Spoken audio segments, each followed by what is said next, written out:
ang laban para sa katarungan at paglaya.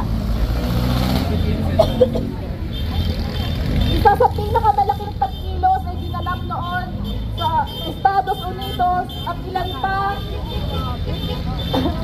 sa Yemen, kung saan 1 milyon o mahigit 1 milyon ang mga kumilos at nagmarcha para sa paglaya ng Palestina. Malinaw ang pang-abuso ng Israel sa batas internasyonal sa pamamagitan ng paglabag sa 28 na resolusyon ng Security Council ng United Nations na dapat sana isinusunod ng lahat ng mga miyembro nito.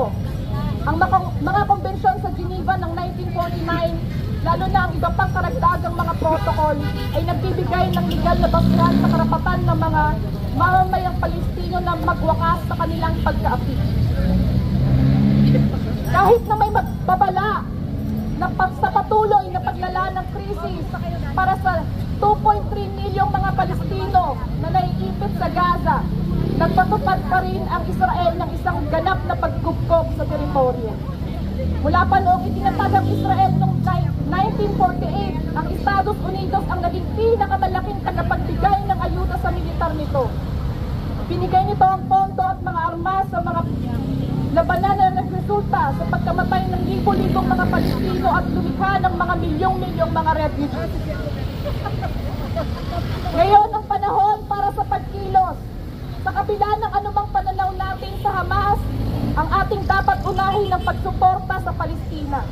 Ang pagkondena natin ay pagpapayag na patuloy na pagpapahirap sa Palestine at sa huli ang kanilang genocide. Kung tayo ay nagpapakita ng pagkasalungat sa Hamas, dapat mas mariin natin kinokondena ang Israel, ang mga karumal-dumal na krimen at mga pagkawala ng buhay ng mga sibilyan ay hindi dapat palampasin at dapat natin tutulan ng buong tapat.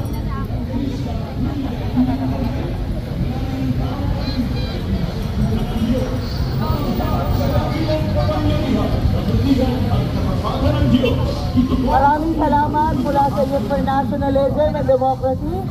Sa bahagi nito naman, ating